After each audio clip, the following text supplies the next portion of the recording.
2023년 9월 6일 수요일 하나님께서 우리에게 주시는 말씀은 열왕기사 2장 13절에서 25절의 말씀입니다. 오늘 본문은 자신의 야욕을 참지 못하는 아도니아를 기록하고 있습니다. 다윗이 죽음을 맞이하였습니다. 이제 다윗은 이 세상의 육신으로 존재하지 않습니다. 죽음 즉시 하나님 나라로 들어갔으며 그리스도의 부활의 때에 잠들어 있던 육체와 함께 영광 중에 있을 것입니다. 다윗의 죽음 이후 아도니아는 솔로몬에게 굴복했던 순간을 까맣게 잊은 채 다시 왕권에 도전하려는 야욕을 키웁니다. 바로 다윗 왕의 시중을 들었던 아비삭을 자신의 아내로 삼으면 자신이 이 왕이 될 수 있는 기회를 얻을 수 있겠다라고 생각한 것이죠.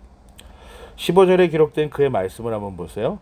그러자 그가 말하였다. 어머니께서도 아시다시피 임금자리는 저의 것이었고 모든 이스라엘 사람은 제가 임금이 되기를 바라고 있었습니다. 그런데 그 임금자리는 주님의 뜻이 있어서 이제는 아우의 것이 되었습니다. 임금의 자리가 아직 자기의 것이라는 말을 하며 자신에게 얼마 전 일어났던 일이 어떤 의미를 가지는지 전혀 알지 못합니다. 하나님께서 자신이 택하시고 인도하시는 자들과 맺은 긴밀한 언약을 자신의 정치적 욕망으로 차지하려고 했던 것이 얼마나 끔찍하고 무서운 일인지 아직 깨닫지 못하고 있는 모습을 보여줍니다.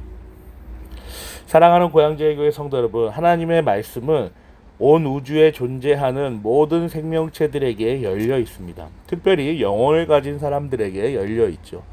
그러나 그 말씀이 모든 사람들에게 유효하게 효과적으로 작용되는 것은 아닙니다. 전적으로 타락한 모든 인류를 무조건적인 선택으로 오직 제한된 자들만이 그 말씀으로 인하여 회심하여 하나님 앞으로 다가올 수 있습니다. 이는 사람으로서는 도무지 저항할 수 없는 그 크신 은혜입니다. 그 말씀으로 인하여 험난한 이 세상의 삶을 성도는 견디고 인내하며 살아갑니다. 하나님의 말씀이 분명 아도니아에게도 들어갔습니다. 그에게도 들렸어요. 온 백성이 다윗과 다윗을 따르는 충성된 종들이 외치는 함성소리, 곧 하나님을 찬양하는 소리를 분명 들었습니다. 그것이 하나님의 말씀이며 자신이 벼랑 끝에서 목숨을 구원하는 자로 전락하여 버렸다는 것도 분명히 깨달았습니다. 경험하였죠. 그런데 아도니아 그 사건이 정확히 무엇을 말하는지 전혀 알지 못합니다. 아직도 그 왕의 자리가 자신의 자리인 것을 주장하며 그렇게 여기고 억울해하며 자신의 입장에서 빼앗긴 왕의 자리를 다시 찾아오려는 생각들을 하고 있습니다. 심지어 15절 말씀을 좀 더 묵상하여 보시면 그 임금 자리가 주님의 뜻에 의해 결정된 것이라는 것도 알고 있습니다. 주님의 뜻을 거슬러 자신의 뜻을 앞세우는 모습을 보여줍니다. 아도니아는 먼저 솔로몬의 어머니인 바세바를 찾아갑니다. 솔로몬의 어머니이니 청을 하면 솔로몬도 들어줄지도 모른다는 가능성을 가지고 바세바에게로 간 것이죠. 그러나 아도니아의 기대와는 다르게 솔로몬은 바세바로부터 아도니아의 청을 듣자마자 이 청의 궁극적인 목적이 어디인지 금방 알아차려 버립니다. 오늘 보면 22절 보세요. 그러자 솔로몬 왕이 어머니에게 대답하였다. 아도니아를 생각하신다면 어찌하여 수넴 여자 아비삭과 결혼시키라고만 하십니까? 그는 나의 형이니 차라리 그에게 임금의 자리까지 내주라고 하시지 그러십니까? 또 아도니아만을 생각하여서 청하실 것이 아니라 그를 편든 아비아달 제사장과 스루야의 아들 요압을 생각하여서도 그렇게 하시지 그러십니까? 이 청이 임금 자리를 내어줄 수도 있는 중대한 사안임을 금방 알아차려 버립니다. 그리고 결단합니다. 23절 보세요. 솔로몬 왕은 주님을 가리켜 맹세하였다. 아도니아가 자기 목숨을 걸고 이런 말을 하였으니 그의 목숨을 살려두면 하나님이 나에게 벌을 내리시고 또 내리실지도 모릅니다. 솔로몬은 하나님의 뜻을 거스르려는 아도니아가 나중에 또 어떤 계략으로 자신의 자리를 넘볼지 모른다는 생각을 합니다. 또 하나님의 뜻을 거스르려는 그를 살려둔다면 하나님으로부터 자신이 벌을 받을지도 모른다라는 생각까지 확장하죠. 솔로몬이 내리는 결단 한번 묵상해 보세요. 이제 24절이에요. 이제 주님께서 나를 세워 아버지 다윗의 자리에 앉게 하시고 말씀하신 대로 나를 시켜서 왕실을 세워주셨으니 주님의 살아계심을 두고 맹세합니다. 오늘 아도니아는 반드시 처형당할 것입니다. 23절과 24절에 기록된 솔로몬의 맹세를 한번 보세요.